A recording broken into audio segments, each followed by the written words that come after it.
Aggie's a sort of terrific woman. When the audience first comes on the scene, the dominoes are already pretty stacked. Her son Terrence has been killed in the Korean War, and she and her husband, Tom Hurley, are back from a memorial service in Washington. I think when a mother loses a child, it's something that's not recoverable from.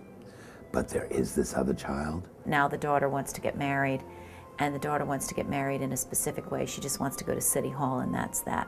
And the girl's about to go out the door, so I think she genuinely wants to just do something for her. They receive a check for the son's death.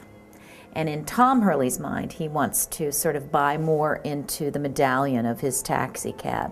That's his dream. It was 3 partners, now it's 2 if they buy this other guy out. But in her mind, she's thinking, oh, we should take the check and give our daughter this wedding that basically Aggie never had. I never been one for shopping till I drop, or squeezing into outfits tight enough to pop. Primping, I hate to.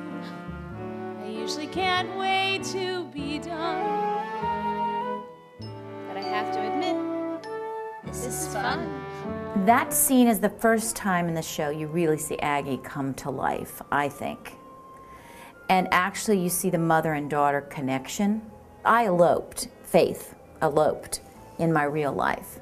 And I thought, oh my God, this is what it's like, choosing these gowns and going in these salons and being fitted. And now I have other experiences that I can relate to that. But I can imagine this being sort of your girl for a day, queen for a moment, you know, situation.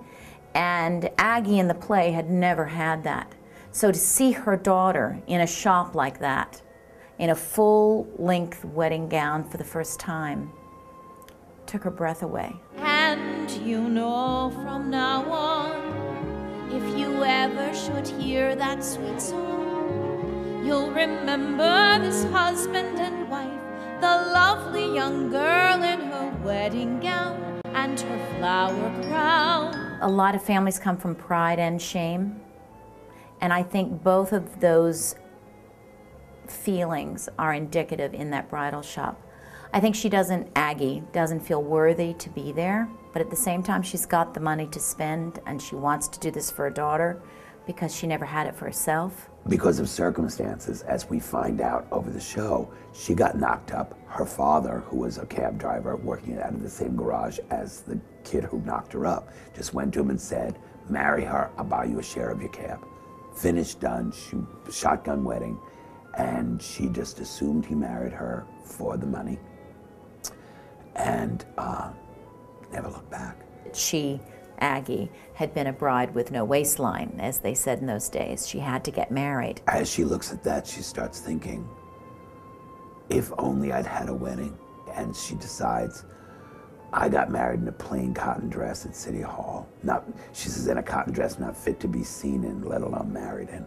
And I'm not going to allow my daughter to have that. I'm going to have her have this one beautiful moment. I can't give her a beautiful life. I didn't give her a beautiful childhood, but I can give her this one beautiful moment. So when the bad days come, she's got a satin-covered photo book to look at with pictures of the cake and she says to Tom, so she'll have a kind word for the mother and father who never give her nothing till now. You say this check is our future, but that's not the truth.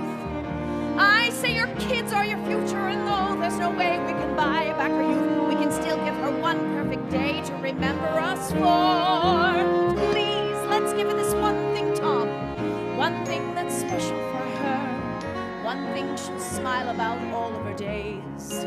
I think she and her husband, Tom Hurley, communicate in a non-communicative form, which I think a lot of families have. And what happens is it's sort of taken for granted. I mean, obviously they collaborated on dynamics of money, of household, of budget, of getting things done, how they handled their kids' discipline, how things were taken care of. But I think the feelings of all of that didn't get communicated. And therein lies the downfall. She says to him, she says, I want more for my daughter than to live in a loveless marriage. She thinks she's in a loveless marriage. And then he says to her, well, I'm sorry, you're in a loveless marriage, but don't put words in my mouth. And he's loved her all these years. In the end, finding out that her husband, who she thought basically, because they had to get married, never really loved her, finding out that he really does love her. It's kind of a revelation and a cathartic sort of upswing that now, having all this information and gone through all these things, which, let's face it, I mean, I don't know about your life, but certainly my life has been like that. And I would dare to say anybody on the street, anybody's life is complex and full and different and dysfunctional and amazing and all those things. It's the human condition. And so you walk out of the theater, I think, feeling like, you know what, I'm not alone. It's filled with a lot of emotion. So it's like Harvey says, there aren't any empty calories in this show. You come and you get meat, meat, meat, meat, meat until the end. But you also get hope.